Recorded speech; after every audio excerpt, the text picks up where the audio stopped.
O texto de Mateus 18, de 7 a 9. Palavras de Nosso Senhor.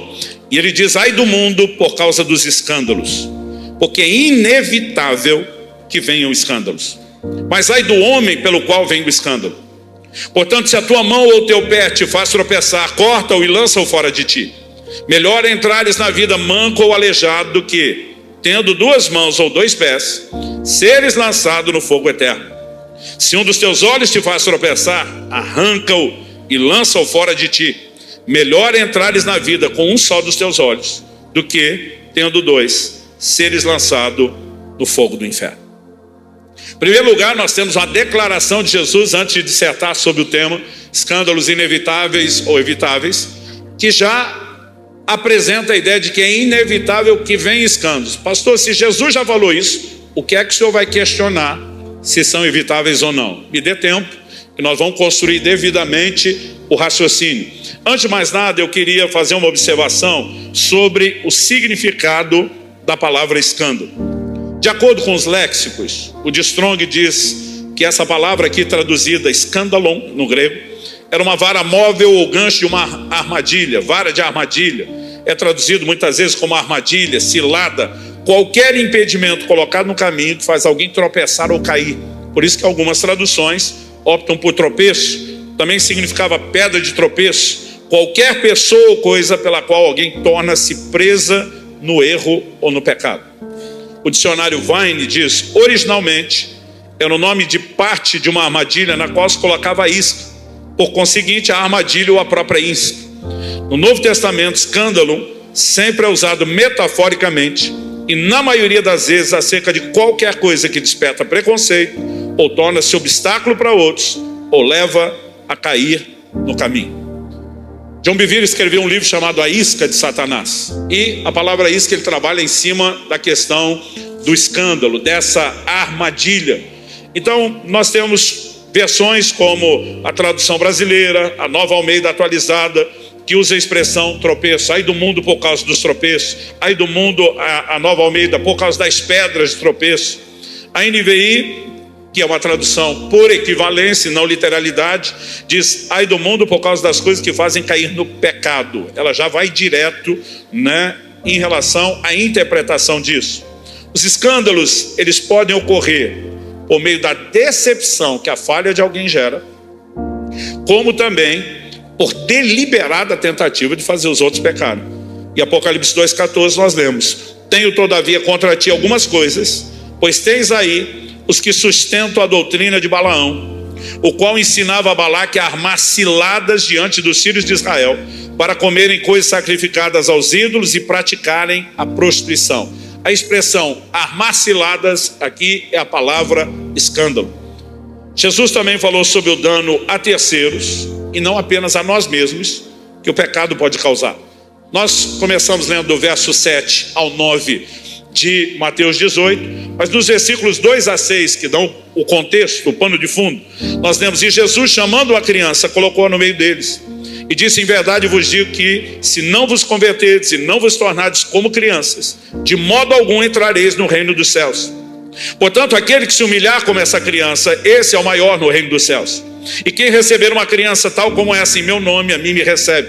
Qualquer, porém, que fizer tropeçar a um desses pequeninos que crê em mim, melhor lhe fora que se lhe pendurasse ao pescoço uma grande pedra de moinho e fosse afogado na profundeza do mar. Então a expressão fazer tropeçar aqui é colocar escândalo. É depois disso que Jesus vai dizer: ai do mundo por causa dos escândalos, é inevitável que venha. Mas antes ele faz uma advertência. E essa advertência é justamente para que o escândalo não precise acontecer. O que me leva ao questionamento: escândalos são evitáveis ou são inevitáveis? Além das crianças naturais, evidente, quando Jesus pega uma criança no colo e fala dos pequeninos, que nós precisamos ter em mente as crianças espirituais. Tem pessoas que se converteram no nosso meio, fisicamente, corpo de adulto, mente de adulto, emoções de adulto.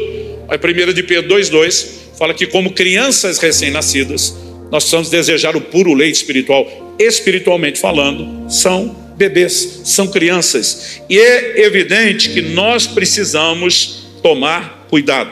Então, eu e você precisamos compreender que é necessário viver a vida cristã com isso em mente. Que escândalo é algo sério, produz muito dano, e não se trata apenas da nossa vida espiritual em jogo, mas a vida espiritual de outros. Isso tem me levado a fazer sempre dois questionamentos: qual o impacto do bom testemunho na vida de outros? E qual o impacto do mau testemunho na vida de outros? Estava no meu primeiro ano como pastor. Dezembro agora estou completando 31 anos de pastorado. Se eu estiver errado, já tinha fechado o primeiro ano, começado o segundo. Mas era o início da minha experiência pastoral. Um dia estava numa oficina mecânica. O mecânico trabalhando um conserto do carro, que gostava daquele mecânico, frequentava aquela oficina, né, com regularidade. Enquanto ele está mexendo no carro e nós estamos ali conversando, ele, um novo convertido, recentemente havia entregado a vida a Jesus na nossa igreja, ele para, ele olha para mim de uma maneira diferente, me encara de um jeito que chegou a ser quase incômodo. E eu lembro que ele diz assim: pastor, nunca caia. Eu olhei para ele e falei: o quê? Ele falou: nunca caia. Tem muita gente, muitos de nós olhando para você. E se o senhor cair, o strike vai ser grande. Naquele momento eu entendia que não era um novo convertido, que não tinha todo entendimento, conhecimento ou sabedoria bíblica, mas eu recebi aquilo como um alerta do Espírito Santo vindo pela boca dele. Eu não consigo descrever o impacto que aquele olhar e aquele apelo nunca caia teve. É como se ele dissesse: se fosse só por causa do Senhor já não vale a pena, mas lembre que não é mais só você. Aqueles de nós somos chamados a pregar, servir, liderar. Nós não recebemos apenas um privilégio, nos foi confiado uma grande responsabilidade, e nós precisamos lidar com isso. Então eu quero te chamar a um olhar para a gente questionar e entender melhor esse assunto. O primeiro tópico da minha mensagem é uma pergunta: o que é inevitável e o que é evitável? Pastor, por que separar as coisas? Jesus queria nos ensinar o que com essa instrução? Só dizer: gente, é inevitável, então vamos sentar e esperar que aconteça? Não. Primeiro ele afirmou que escândalos são inevitáveis. Ele apresenta a ideia categoricamente: é inevitável, ou seja, vai acontecer. Agora, isso é inevitável no plano coletivo. Mas eu quero te mostrar que no contexto, Jesus está dizendo que enquanto indivíduos, embora a gente não possa evitar escândalos de outros, nós podemos evitar os nossos. E às vezes as pessoas pegam só a frase é inevitável de fazer o quê? É quase como, regida por um fatalismo de tinha que acontecer. Eu quero te dizer: não tinha que acontecer. Então, em primeiro lugar, quando afirma ai do homem pelo qual vem o escândalo, Cristo deixa claro que não se trata de fatalismo, de determinismo. Se assim fosse, quem cometeu o escândalo não deveria ser julgado. E quando ele diz ai daquele, ele está falando de consequências.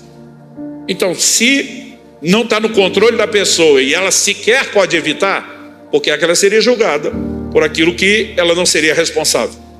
Então, quando Jesus traz para o nível individual, aliás, inclusive quando ele fala sobre o nível de sacrifício a ser feito para evitar os escândalos, cortar o pé, cortar a mão, arrancar o olho se necessário, Eu lembro que eu ainda adolescente, já frequentando a igreja Nazareno, na época conheci o Flávio.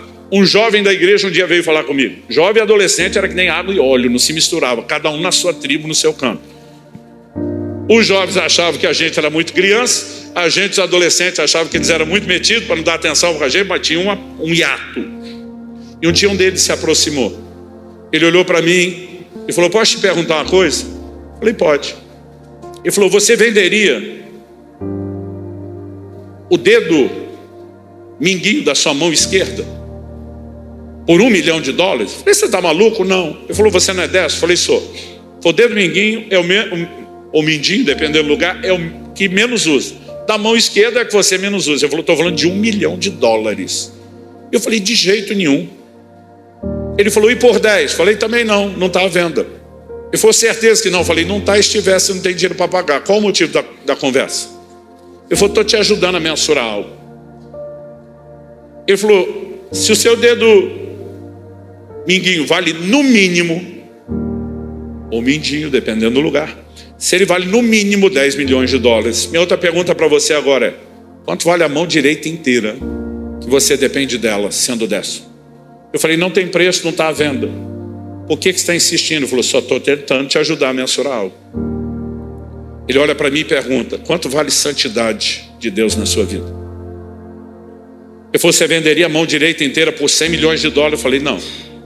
Mas Jesus disse: se for preciso, corte e lance isso fora, mas não comprometa sua santidade. Para a cabeça de um adolescente que tudo funciona mais dramaticamente. Pensa no exemplo que entrou.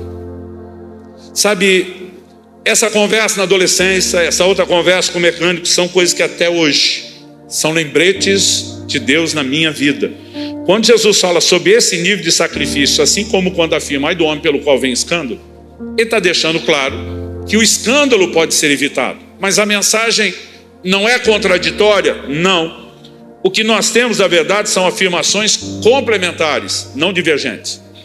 É inevitável que venha escândalo no sentido coletivo, que nós não temos controle sobre o escândalo que outros podem promover. Mas eles são evitáveis no âmbito pessoal. Nós não precisamos contribuir para que essa desgraça aconteça. E quando a gente começa a entender isso, coletivo, Jesus fala de toda a humanidade, em todo o tempo, e aqui o foco é a natureza humana, sua falibilidade. A ideia é de que alguns acabarão dando escândalo, mas não precisa ser comigo nem com você, não precisa ser a gente. Agora, quando Jesus fala sobre ser evitável, ele não está tratando do âmbito coletivo, está tratando do pessoal. Aqui ele fala de indivíduos, e o erro de outros não é desculpa para o nosso, e nós devemos lutar contra todas as possibilidades de escândalo. Se no âmbito pessoal o escândalo não fosse evitável, qual seria a razão da orientação dada por Cristo e de inúmeras outras porções bíblicas? Então vamos falar de alguma delas. Em Romanos 16, versos 17 e 18, o apóstolo Paulo fala da oposição à sã doutrina, a promoção, da divisão, como questões entrando ligadas aos escândalos. Rogo-vos, irmãos, que noteis bem aqueles que provocam divisões e escândalos, de novo é a mesma palavra, em desacordo com a doutrina que aprendestes. Afastai-vos deles, porque esses tais não servem a Cristo nosso Senhor, e sim a seu próprio ventre, e com suaves palavras e lisonjas enganam o coração dos incautos. Notem bem, afastem-se deles. Eles não estão de acordo com a doutrina, sem oposição a ela. Ele também fala de pessoas que estão provocando divisões, e ele evidentemente destaca aqui que com isso eles se tornam fonte de engano para outros. Em Romanos 14, de 13 a 15, o apóstolo nos mostra que o pecado não é só algo cometido de forma direta, ele pode ser cometido de maneira indireta. Muitas vezes o erro não está no que eu faço, e sim na forma como eu faço. O uso irresponsável da liberdade, por exemplo. Eu vejo pessoas que elas querem defender algumas liberdades de fazerem coisas que elas acreditam não ser pecado, às custas da consciência de outros. E mesmo que ela esteja certa doutrinariamente, a ponto de dizer: eu não preciso acreditar, isso não dá o direito de usar de forma irresponsável a sua liberdade. Em Romanos 14, de 13 a 15, Paulo diz: não nos julguemos mais uns aos outros, pelo contrário, tomai o propósito de não pôr de tropeço ou escândalo ao vosso irmão. Aí ele continua e diz: eu sei, estou persuadido no Senhor Jesus de que nenhuma coisa é de si mesmo impura, salvo para aquele que assim a considera. Aqui ele está falando de alimentos, para esse é impura. Se por causa da comida o teu irmão se entristece e já não anda segundo o amor fraternal, por causa da tua comida, não faças perecer aquele a favor de quem Cristo morreu. Em outro momento nós vamos ter uma declaração de Paulo, como ele diz aos Coríntios, dizendo: se comer carne faz o meu irmão tropeçar, eu deixo de comer, mesmo que seja meu direito. Porque a ideia, muito mais do que usufruir o seu direito, é nunca ser pedra de tropeço para ninguém, nunca ser motivo de escândalo. Andar em amor previne escândalos. Em 1 de João, capítulo 2, nos versos 10 e 11, a Bíblia diz: aquele que ama seu irmão permanece na luz, e nele não há nenhum tropeço. A palavra tropeço aqui é escândalo. Nele não há nenhum tropeço. Aquele, porém, que odeia seu irmão está nas trevas, anda nas trevas, não sabe para onde vai, porque as trevas lhe cegaram os olhos. Se escândalo é tropeço e gera queda, andar no escuro significa que a pessoa vai acabar caindo. Eu quero, a partir disso, passar para um segundo tópico da construção, o que eu quero chamar de um princípio, poderíamos chamar de uma lei divina, o princípio do exemplo. Esse é o nosso segundo tópico a ser abordado. O exemplo é o padrão bíblico para a forma de se viver a vida cristã. Em João 13,15, Jesus diz: porque eu lhes dei o exemplo, para que como eu fiz, vocês façam também. Liderança é baseada no exemplo. Se espera de nós um exemplo que inspire, um exemplo que abençoe, um exemplo que edifique outras pessoas, que glorifique a Deus. Mas quando falamos de liderar, agora Jesus está falando aos seus discípulos, aos que lideram. Ele diz: eu sou o exemplo, eu dei o exemplo, e eu espero que como eu fiz, vocês também façam. O exemplo de Cristo, reproduzido pelo comportamento dos seus discípulos, também se torna referencial. O apóstolo Paulo diz em 1 Coríntios 11:1: sede meus imitadores, como eu sou de Cristo. E estou dizendo isso porque quando o assunto é escândalo, nós vamos esbarrar na frase antiga. Eu não sei se a nova geração viu isso tanto quanto a minha geração, mas as pessoas diziam o tempo todo assim: não olhe para o homem, olhe para Jesus. Pastor, essa frase é verdadeira? Se for uma forma de se eximir de exemplo, não. O que o apóstolo Paulo está dizendo: me imite, olhe para mim, como eu imito a Cristo. É lógico, se ele perde a referência de Cristo, evidentemente ele não deveria mais ser referência. Então, se for um ato de sobrevivência, se for a forma de se eximir do exemplo, não. Mas se for um ato de sobrevivência da fé, entendendo que mesmo que os homens falhem, deixando de olhar para Jesus e reproduzir seu modelo, então a gente tira os olhos dele e mantém quem eles deveriam ter, sim. Porque Hebreus capítulo 12, verso 1 diz: olhando firmemente para o autor e consumador da fé, Jesus. Então Paulo está dizendo: me imite enquanto eu imito. A pessoa está, imagina, está Jesus, o líder, e você está olhando. O líder está fazendo um movimento sincronizado, imitando Jesus. Parece aqueles natos sincronizados, aquela dança. Ok. Agora, ele passou a se mover diferente. Isso não nos exime de olhar para Jesus. O problema de muito crente é que ele resolve olhar só para o líder e não para Jesus. Agora, o líder deveria reproduzir Jesus. E se deixar de reproduzir, a gente vai ter que sobreviver sem ele. Mas a frase não olhe para o homem, olhe para Jesus, ela só se justifica quando pessoas que deveriam dar o exemplo falharam.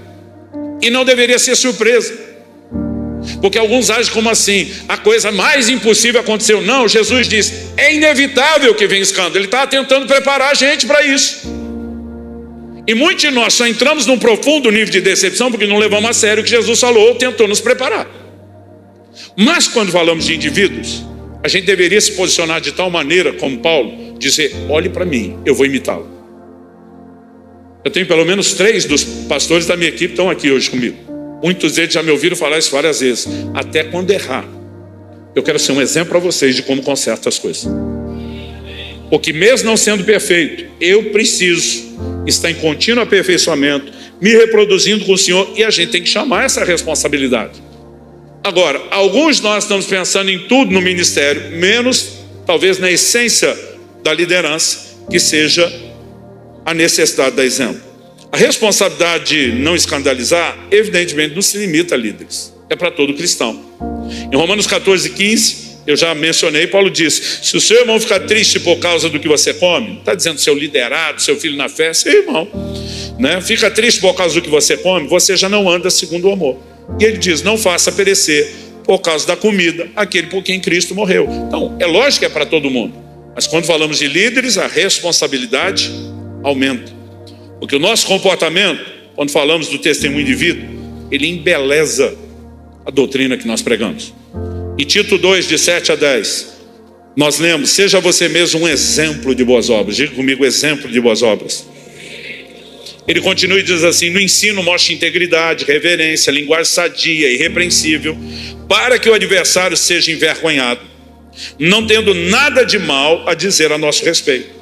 Quanto aos servos, que sejam em tudo obedientes ao seu Senhor, dando-lhe motivo de satisfação, que não sejam respondões, nem furtem, mas que deem prova de toda a fidelidade, a fim de que em todas as coisas manifestem a beleza da doutrina de Deus, nosso Salvador. As traduções mais antigas dizem a fim de ornarem. Ornar significa embelezar a doutrina de Deus. A doutrina embelezada com um estilo de vida que sustenta aquilo que nós proclamamos. E nós precisamos entender o quão fundamental é o exemplo. Eu estou puxando isso para o meio da conversa, porque eu vou voltar a falar de escândalos. Porque se não tivermos um balizador bíblico claro da importância de exemplo, nós vamos ter dificuldades.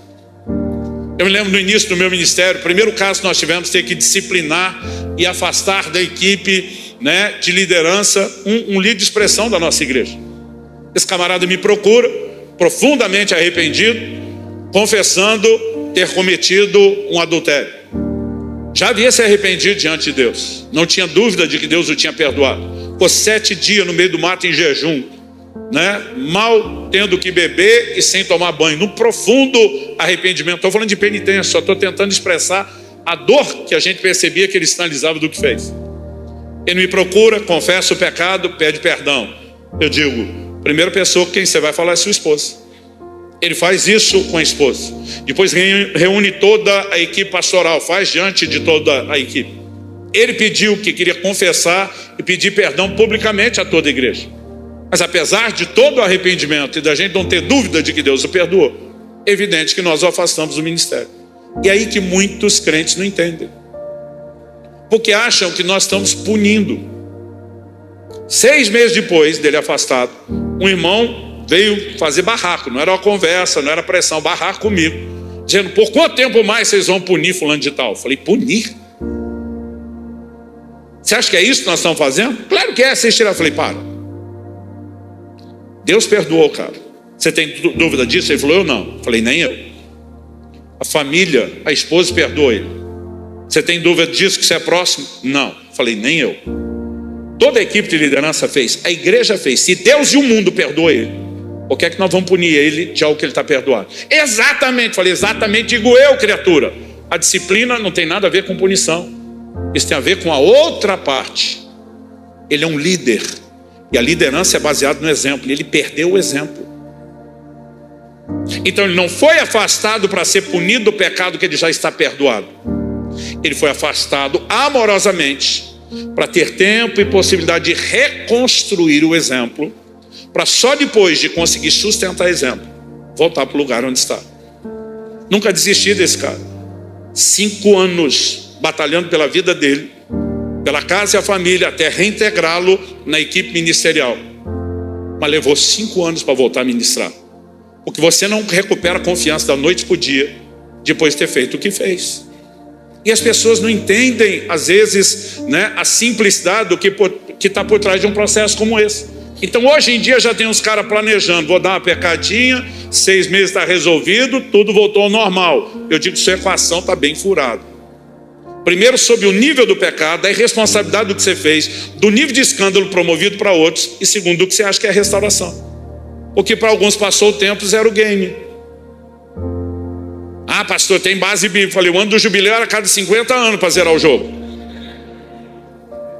Sabe, de alguma forma as pessoas não estão entendendo a essência do que é o exemplo. O apóstolo Paulo diz em 1 Coríntios 9, 27, eu esmurro meu corpo, eu reduzo a escravidão, para que depois de ter pregado eu não venha a ser desqualificado. O que é que significa isso? 1 Timóteo 3, Paulo diz que aquele que deseja, almeja ser bispo, não adianta apenas ser a vocação para o ministério e dizer eu quero. Tem um monte de gente que quer. E diz que tem que ter qualificações. Quando você pega 1 Timóteo capítulo 3 e pega as qualificações que ele apresenta para os bispos e para os diáconos, elimina as repetidas. Você tem ali 16 características explícitas. Dá para tomar uma ou duas por inferência. Dessas 16, uma só diz respeito à habilidade, apto para ensinar. Todas as outras 15, traços de caráter. Agora, o que é que a igreja fez já há muitos séculos? Nós formamos o líder só ensinando, dando doutrina, informação, para ele ser apto para ensinar. A maioria dos colegas de ministério, mesmo que passaram uma formação, né, de um curso teológico, seminário de 4, 5 anos, me confidenciam nunca ter tido uma aula sobre caráter. O que dizer um discipulado consistente. Porque nós criamos uma produção em série focada na habilidade. E não é de admirar que a gente tenha tanto problema. Então é comum pessoas chegarem, por exemplo, nas igrejas que eu pastorei, já são em 3 cidades diferentes, na soma desses 31 anos foram 3 igrejas, e alguém chega já se identificando como pastor, querendo ser recebido na equipe. Eu digo, ei, você pode ter sido pastor em qualquer outro lugar, aqui você não é. Cadê seu rebanho? Primeiro, você está chegando sozinho. Segundo, eu não sei quem é você, como que você vive. Então nós vamos precisar de convívio e relacionamento para ver se de fato o povo reconhece em você essas qualificações. Se você está esperando chegar e ocupar o púlpito, está enganado. Eu já fiz teologia, eu falei até isso. Eu não sei se você sabe como a gente sabe. E não dá para andar 2 juntos se não tiver de acordo. Então até para descobrir se usando tudo que você estudou direito, ou pelo menos aprendeu do jeito que a gente vai aplicar aqui, nós precisamos de tempo. A maioria dessas pessoas viram as costas e vão embora. Porque elas não estão atrás de um processo de serem forjadas em exemplo, que é a essência da liderança. Elas só estão atrás de um holofote. E não quer dizer que não tem habilidade. A habilidade é uma. E as outras 15 questões do traço de caráter? Então, se para entrar no ministério tem que ter qualificações, nós precisamos entender que isso também não é que nem concurso público. Tinha na hora de entrar, vitalício, ninguém me tira. Se em algum momento perdeu a qualificação, do mesmo jeito que precisava para entrar, está desqualificado. Aliás, não é o que o próprio Senhor Jesus disse? Cata ao anjo da igreja de Éfeso, Apocalipse 2. Se você não se arrepender, eu vou tirar o seu candeeiro. Capítulo 1, o anjo explica na visão o que João estava vendo. Ele está dizendo, os 7 candeeiros são as 7 igrejas. Deus está falando para o anjo mensageiro, 7 estrelas são 7 anjos. O líder que Deus colocou à frente da igreja. Se você não arrepender, eu pego de volta a igreja que eu lhe confiei. Porque para estar à frente, não adianta ter habilidade. Tem que reproduzir o meu caráter. E tem que funcionar sem pecado. Então nós vamos ter que resgatar o entendimento básico, fundamental, doutrinário do princípio do exemplo. Jesus diz, vai construir uma torre, calcula quanto custa antes de entrar. E a maioria dos que estão entrando no ministério, eu digo, calcula quanto custa. Porque se você achar que não dá conta, vaza. É lógico que não vai dar conta só no seu esforço, vai precisar da graça, dos recursos. Mas entenda a responsabilidade de não ser um aventureiro que entra para brincar no meio do caminho e escandalizar outros depois. Porque a conta vai ser alta.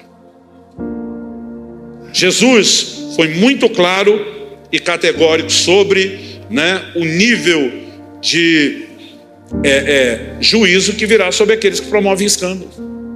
Ele chega ao ponto de dizer, era melhor que essa criatura amarrasse uma pedra de moinho ao pescoço, fosse afogado na profundeza do mar.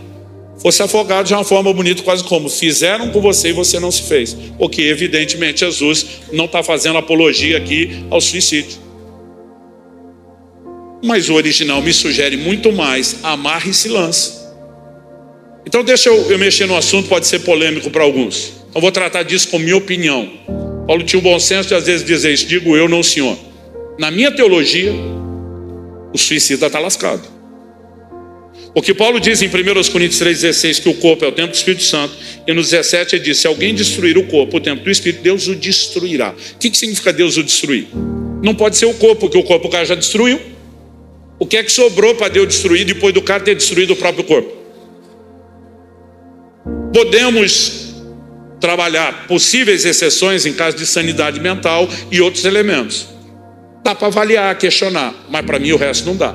Então evidentemente que Jesus não está encorajando alguém ao suicídio. Mas quando ele diz, era melhor você fazer isso, mas se eu fizer eu vou para o inferno, mas é melhor ir sozinho do que arrastar um bando contigo. Gente, o ministério não é brincadeira. Liderança não deveria ser uma aventura. E a gente deveria fazer isso debaixo de grande temor. Contínua dependência de Deus, que ainda é poderoso para nos guardar de tropeçar, que ainda segue dizendo para mim e para você o que disse a Paulo, minha graça te basta. Mas o exemplo é inegociável. E se você achar que não dá conta, vaza antes. Tópico 3, terceiro e último lugar.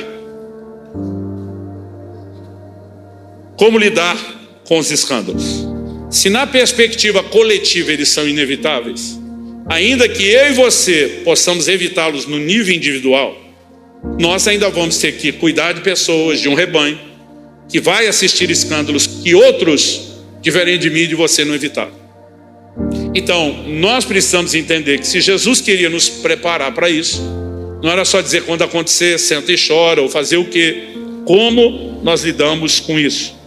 Eu creio que Jesus quis, com seu ensino, preparar-nos para lidar com essa questão.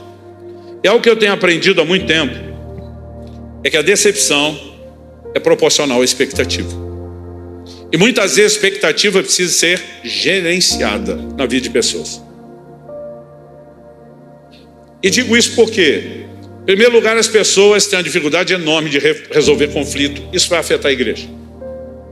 A pessoa tem problema no trabalho, troca de emprego. Tem problema com o vizinho, troca de casa. Tem problema com o cônjuge, vai fazer o quê? Trocar de cônjuge.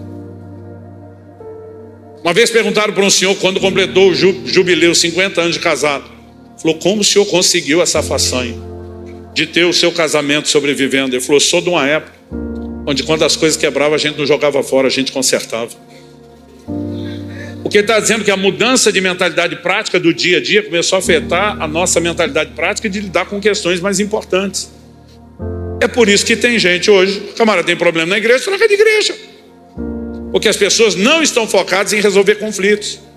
Agora, gente, nós somos preparados para os conflitos. E a gente tem que preparar o povo. Durante anos, enquanto estava à frente da Alcance Curitiba, eu fazia questão de dar o nosso curso de membresia, que eu chamo DNA Alcance. É mais ou menos a ideia, como muitos dizem aqui no Nordeste, de ajudar a pessoa a entender onde é que ela está amarrando o jegue. Quem nós somos, o que cremos, como funcionamos, né? O que você pode esperar de nós, o que queremos de você. E eu fazia questão de, como pastor, já dividido entre o ministério local e itinerante, não podia estar presente em tudo, mas esse curso durante anos eu dava. E o tempo todo, por horas, eu ficava preparando eles. No final, vou fazer uma promessa para vocês. Qual era a promessa que eu fazia? E às vezes alguns até cobravam, pastor, fala logo, a gente está ansioso. E eu tornava esse momento assim, bem cerimonial. Eu dizia, juro solenemente, empenho a minha palavra.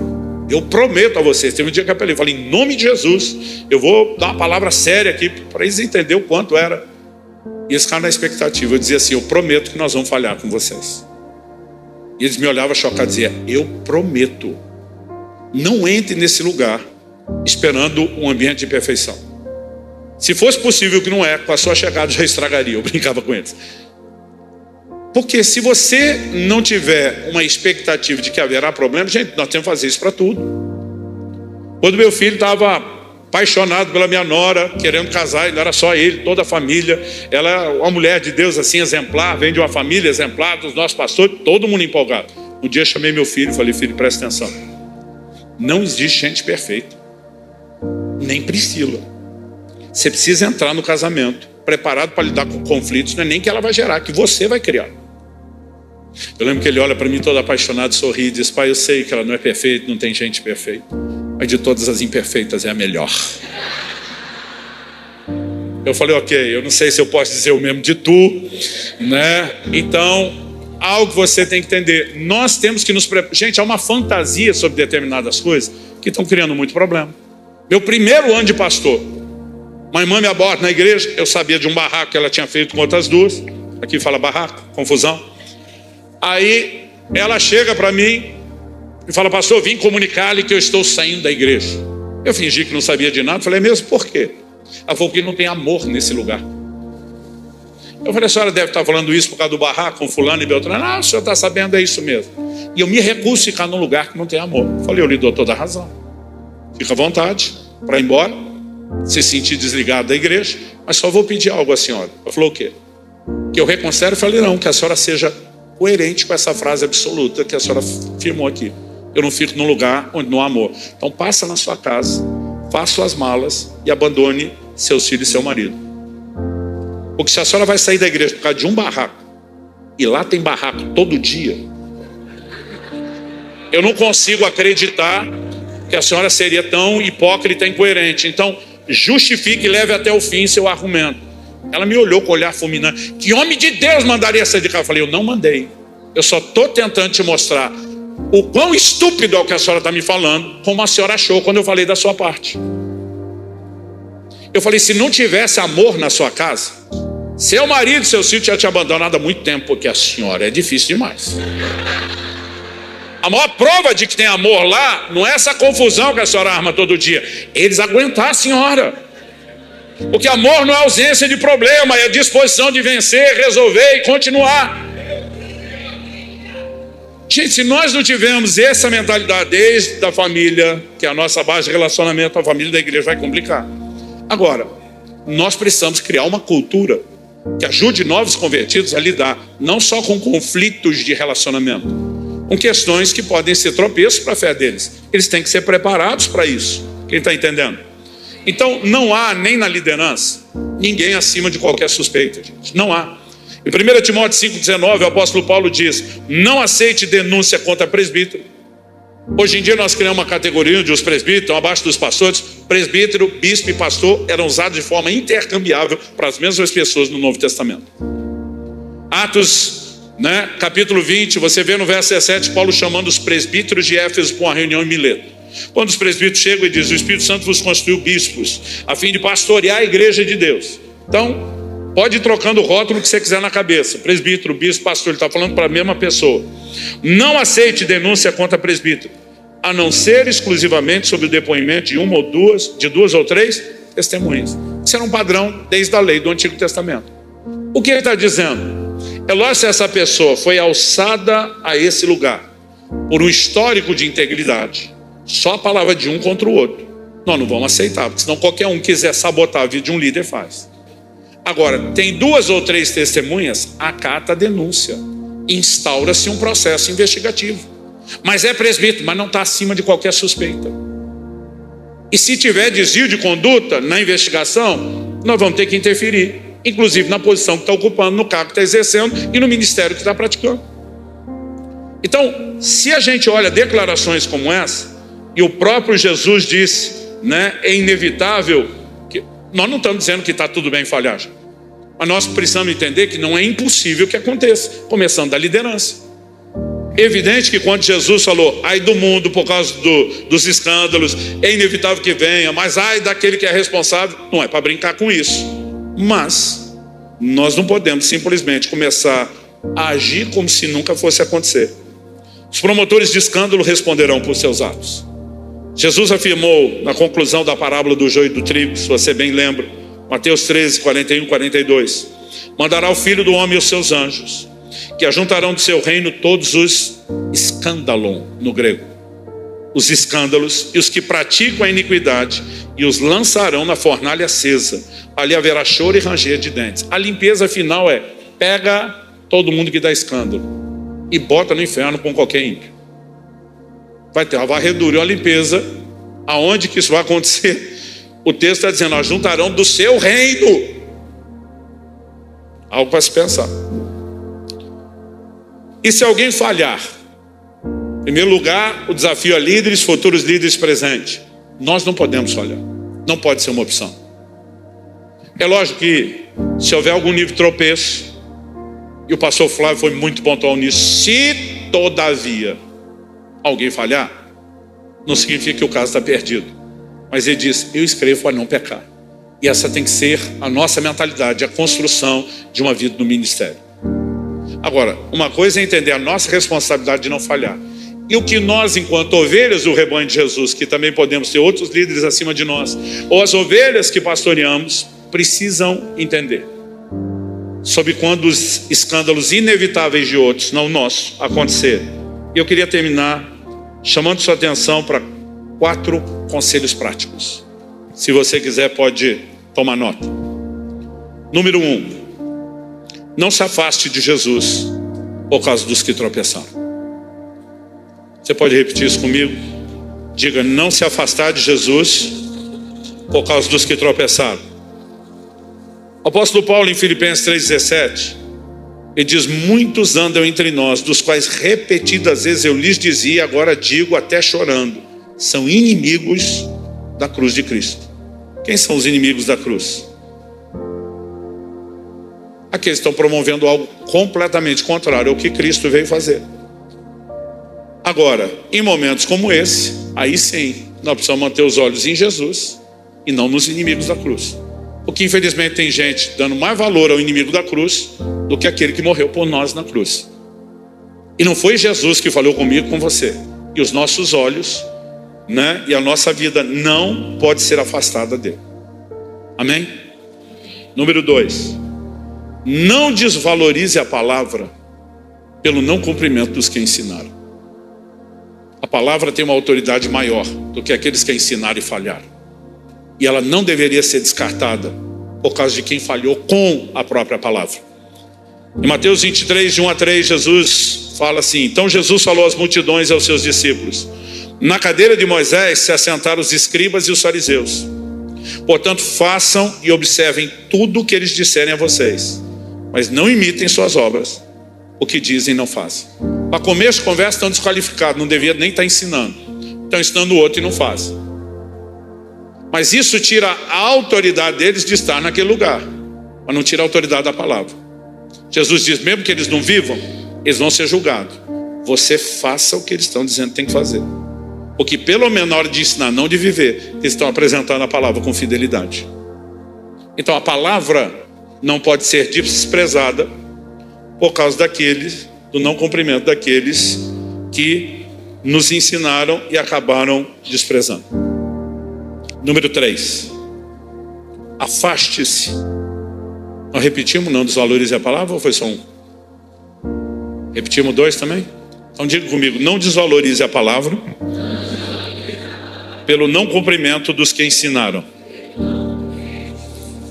3, repita comigo, afaste-se dos promotores de escândalo. Romanos 16, 17 diz, rogo-vos, irmãos, que noteis bem aqueles que provocam divisões e escândalos. Diz esse texto no início. Em desacordo com a doutrina que aprendeste, afastai-vos deles. Então assim, já não está vivendo como deveria, afaste-se. Não mantenha relacionamento. Não deixe influência na sua vida. Muitas vezes nós estamos vendo todo o sinal de perigo e não tomamos distância. E depois acabamos de alguma forma alegando decepção por algo do qual até eu e você poderíamos ser nos poupados. 4, quarto e último lugar. Escolha olhar para os que permanecem firmes. Porque não importa quantos vão deixar que o escândalo sejam inevitáveis. Ainda aquelas colunas para quem o escândalo se tornou evitável, por escolha e dependência de Deus. E essas pessoas continuam sendo fonte de inspiração para mim e para você. Repita comigo, escolha olhar para os que permanecem firmes. Filipenses 3, 17 a 19, nós vemos Paulo dizendo, irmãos, sejam meus imitadores e observem os que vivem segundo o exemplo que nós temos dado a vocês. Está dizendo, eu estou imitando Cristo. Tem pessoas que estão me imitando e também estão ensinando vocês, mas ele diz, pois muitos andam entre nós, e agora vem o texto que eu li antes, dos quais repetidas vezes eu lhes dizia, até agora digo chorando, que são inimigos da cruz de Cristo. O destino deles é a perdição, o Deus deles é o ventre, a glória deles está naquilo de que deviam se envergonhar, visto que só pensam nas coisas terrenas. Evidentemente, promotores de escândalos serão julgados, darão conta a Deus. Mas ele está dizendo, não olhe para o inimigo da cruz. Olhe para os que observam o modelo que encontraram em nós e que nós estamos reproduzindo de Cristo. O que ele está dizendo, tomando emprestado o título do livro do Larry Stockshill, que divulgamos aqui, ainda há um remanescente. Enquanto Elias está dizendo, só eu fiquei, Deus diz, sabe de nada, inocente. Tem 7.000 que não se curvaram diante de Baal, não dobraram o seu joelho. Deixa eu dizer, ainda há homens e mulheres dignos de serem observados, que servem de inspiração para mim e para você.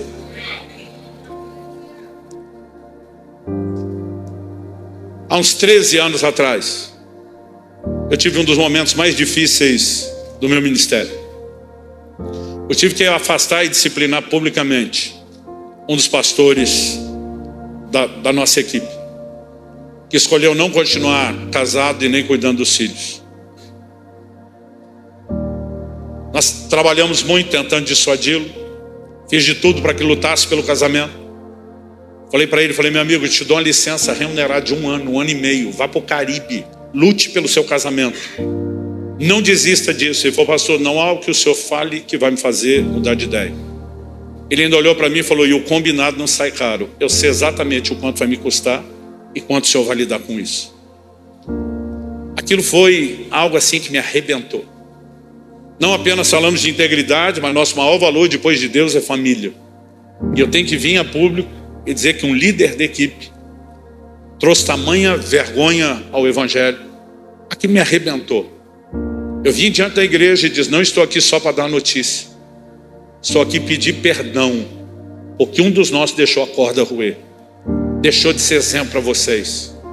E eu falei: nós temos um processo disciplinar sendo instaurado, estabelecido. A igreja tem que ser não só comunicada e participar disso.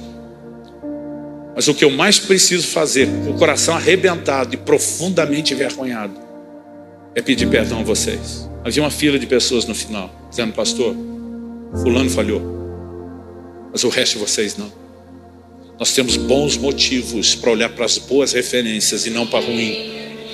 Sabe, aquilo não me foi o alento no sentido de apagar o que ele fez, mas de perceber que ainda há pessoas sensatas que não estão tentando se agarrar à primeira oportunidade de decepção para meter o pé no resto. Meus filhos eram ainda muito novos, pré-adolescentes, e eu avisei eles antes de dar notícia para a igreja, porque os filhos dos pastores, nós cresceram juntos, convivendo como uma família. Eles se sentiam tudo meio primo, mesmo não sendo parente de sangue. E eu lembro quando eu falei antes, esses dois choraram profundamente. Israel olha para mim desesperado, ele devia ter 13 anos de idade. Ele diz: pai do céu, o que vai ser dos novos convertidos? O que eles vão pensar? Ele olhava para mim com desespero e dizia: o que eles vão pensar? Se o pastor não aguentou, como é que eu aguento? E lembra que eu falei: em primeiro lugar, isso não é problema seu, é nosso.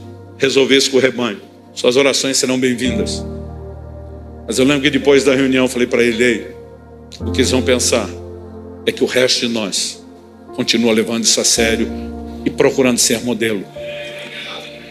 De alguma forma nós precisamos ter a ideia completa. Escândalos são inevitáveis no coletivo, mas inevitáveis no pessoal, e trabalhar a prevenção com todos. Precisamos lembrar todo mundo que quer servir do princípio do exemplo e construir e formar líderes, não só que tenham habilidade e façam um bom trabalho, mas que possam ser modelo. E terceiro e último lugar, quando os escândalos inevitáveis de outros aparecerem, nosso povo precisa estar preparado. Em janeiro do ano passado, eu saí de um desses períodos de jejuns prolongados que eu tenho feito por semestre, e Deus me deu essa palavra. E diz: haverá uma onda nunca antes vista de escândalos entre líderes mundiais. Prepare a igreja para o que está vindo. Deus queria que esses líderes no âmbito individual evitassem, sim. Mas como não fizeram, vai respingar naqueles que precisam saber como lidar com isso. E eu quero não apenas encorajar você a se manter exemplar, mas ensinar os seus liderados que até mesmo se você falhar, que eles, não se afaste de Jesus por causa de ninguém que tropeçou. 2, que ninguém desvalorize a palavra pelo não cumprimento dos que ensinaram. Que eles se afastem dos promotores de escândalo, que eles escolham olhar para aqueles que permanecem firmes. Referências são importantes, porque elas trazem alento na dificuldade. É por isso que no livro de Hebreus a Bíblia diz: observem os seus guias, observe atentamente o fim da vida deles, imitem a fé que tiveram, porque não adianta apenas começar bem, a gente tem que terminar bem. Terminar bem, podendo não bater no peito com orgulho, mas agradecido a Deus por ter usufruído dos recursos da sua graça e dizer: eu combati o bom combate, eu encerrei a carreira e eu guardei a fé. E algo que Deus me falou dizendo: prepare a igreja. Ele diz: ensine o meu povo a ter uma fé que sobrevive a tudo. É o que eu gosto de chamar de os dois lados da moeda. Ou seja, não tratar apenas do que outros fazem quando o assunto é escândalo, mas de como reagimos ao que acontece. Então eu quero terminar rapidamente chamando a atenção para algumas orientações de Jesus e dos apóstolos, que se a gente estivesse levando bem a sério, a gente não deveria estar tão estupefato, surpreso com certos escândalos. Em primeiro lugar, questão de difamações. Mateus 5, 11 e 12. Bem-aventurados são vocês quando por minha causa os insultarem e os perseguirem, e mentindo disserem todo mal contra vocês. Alegrem-se e exultem, porque é grande a sua recompensa nos céus, pois assim perseguiram os profetas que viveram antes de vocês. Alguns estão admirados porque estão sendo difamados, como fosse uma surpresa. Gente, isso é uma promessa. E que Ele não só nos preparou o que ia acontecer, mas nos ensinou como reagir, com alegria. Eu e minha esposa já fizemos algumas festas diante de Deus por difamações que recebemos. Segundo, perseguições. Em Mateus 10, 23, Jesus diz: quando porém perseguirem vocês numa cidade, fujam para outra.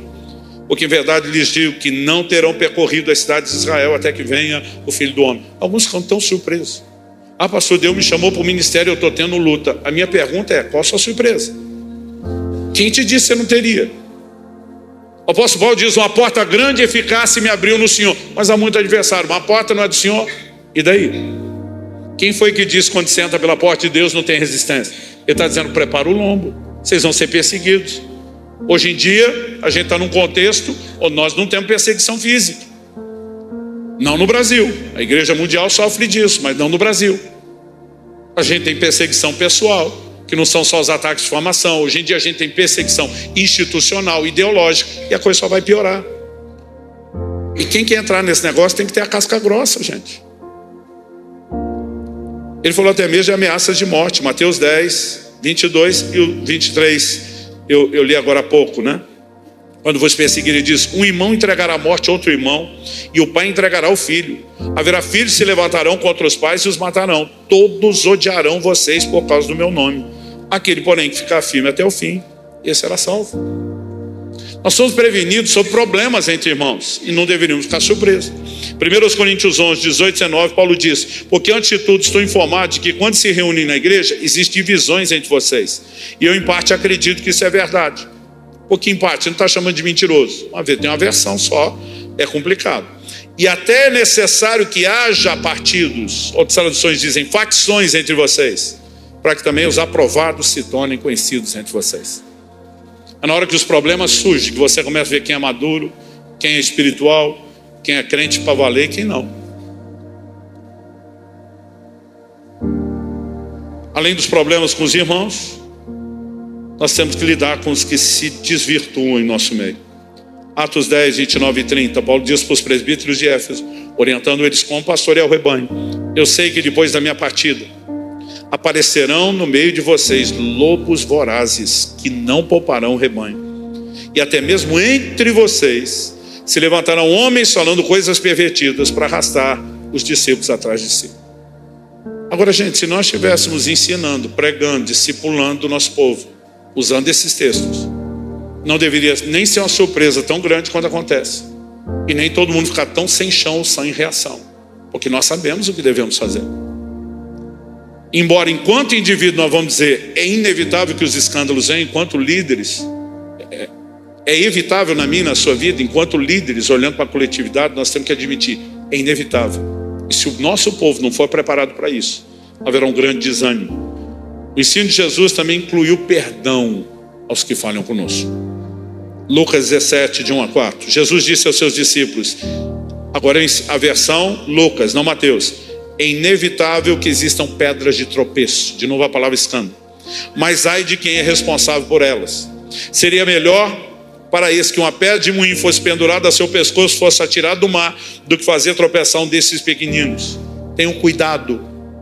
Cuidado com a pessoa que deu escândalo, que deveria ser atirado do mar. Não. Se o seu irmão pecar, repreenda-o. Se ele se arrepender, perdoe-lhe. Se pecar contra você 7 vezes num dia, 7 vezes vier para lhe dizer estou arrependido, perdoe. Tem pessoas que elas não tropeçam pela falta de testemunho do outro, mas elas se deixam ficar tão ofendidas que vão cair no escândalo, na armadilha. O tropeço vai se dar justamente pela ofensa de quem não viveu como deveria e não teve o modelo que deveria ter. Nós recebemos em nossas igrejas, de uma forma geral, muita gente vem machucada de outros rebanhos. E tem histórias que são tão públicas que a gente não precisa nem checar a versão da pessoa. De líderes que realmente esculhambaram tudo, meteram o pé pelas mãos, cometeram escândalos terríveis e inquestionáveis. Mas eu digo para essas pessoas aí, fulano já destruiu o que Deus confiou a ele, a vida dele, o ministério dele, a igreja que você participou. Você não precisa deixar de destruir o resto da sua vida. Perdoe e decida tomar como exemplo para não ser seguido e mirar aquele que nunca falha conosco. Então, só para recapitular e terminar, reconheça que quanto a outros, escândalos são inevitáveis e prepare-se para eles. Se você já passou por eles, permita-se ser guiado pelo ensino bíblico, alinhe a palavra de Deus, resolva suas emoções. Reconheça que quanto a você, indivíduo, não os outros, os escândalos são evitáveis. E não evite nenhum tipo de sacrifício, por mais caro que pareça, para evitá-los. Se a mão faz tropeçar, corta. Se o pé faz tropeçar, corta. Né? Não apenas por causa do seu relacionamento com Deus, mas também pelo seu lugar de influência. E se você quiser um bom motivo para levar isso a sério, Jesus falou de entrar na vida sem um pé, sem uma mão, sem um olho, evitando escândalos. Mas ele falou, como vimos, que os anjos vão recolher os que promovem escândalo e lançar no inferno, que o contrário de quem evita vai ter um desfecho terrível. Nossa oração tem sido que em ambientes como esse, o temor de Deus encontre espaço no nosso coração. Que a gente saiba que o ministério não é só um privilégio, é uma responsabilidade. Ele colocou o nome dele em risco, em jogo, avalizando o meu e o seu chamado. E nós precisamos honrá-lo. Eu oro desde a minha adolescência, dizendo, Deus, se for um dia para fazer besteira, eu lhe imploro, eu prefiro morrer antes. Não há nada que justifique. A vida é a maior dádiva que Deus nos deu. Mas não há nada que justifique continuar vivendo se for para desonrar o Senhor e servir de motivo de escândalo. Alguém falou para mim outro dia, o senhor ora porque quer morrer? Eu falei, não. Porque eu quero tanto viver que, lembrando dessa oração, eu sei o que eu devo evitar. E cada um de nós deveria fazer o mesmo. Honestamente, eu estou cansado de ouvir tanta história de escândalo. Pastor, mas são inevitáveis, mas poderia ser evitado. Pelo indivíduo, poderia ser. Nós, como igreja, vamos lidar com essa realidade por causa dos que não evitam. Mas se tivermos a mentalidade correta, nós vamos construir por uma eternidade toda. Vida cristã, o ministério não há corrida de 100 metros rasos. Vai estar mais para uma maratona, uma ultramaratona. E nós vamos ter que viver isso com um plano de longo prazo, de uma vida inteira. E sermos sensatos e responsáveis a Deus. Você recebe essa palavra? Ela é tanto de orientação, como também uma palavra de advertência. E eu queria que, assentado mesmo, você fechasse seus olhos. Deus, nós colocamos nossas vidas diante do Senhor e suplicamos a graça que capacita, a graça que nos basta, a graça que nos é suficiente, que nos permite não tropeçar. Nós queremos usar o teu livramento disponibilizado, porque não há nenhuma tentação, como diz a tua palavra, maior do que a nossa capacidade de resistir. Mas ainda que elas venham no limite da nossa resistência, o Senhor não nos deixou sozinhos para lutar. O Senhor é aquele do qual ainda podemos dizer que é poderoso para nos guardar de tropeçar. Nós queremos aprender a praticar o modelo de oração que Jesus nos ensinou e diariamente estar aos seus pés dizendo, não nos deixe cair em tentação, livra-nos do maligno.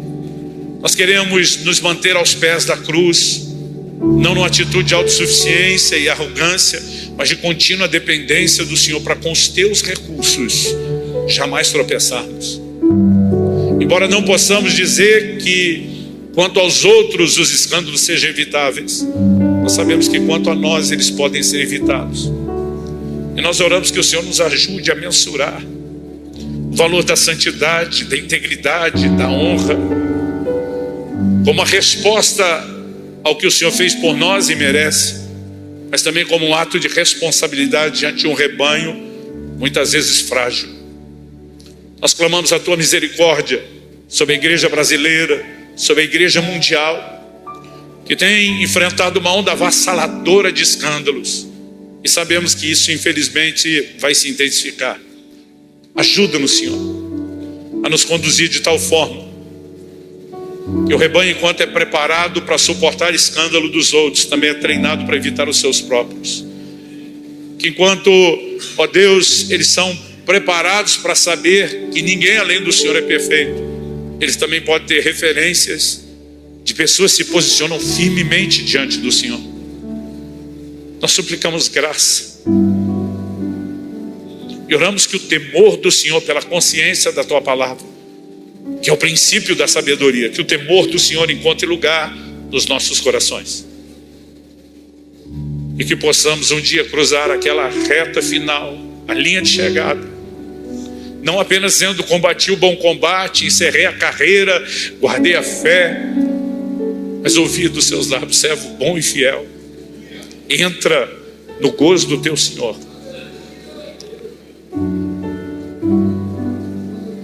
Fale com Deus do seu jeito, com as suas palavras. Coloque sua vida no altar do Senhor. Consagre-se, santifique-se mais uma vez, dizendo: Senhor, em nenhum momento da caminhada eu quero me perder. Eu quero viver tudo aquilo que o Senhor tem para mim.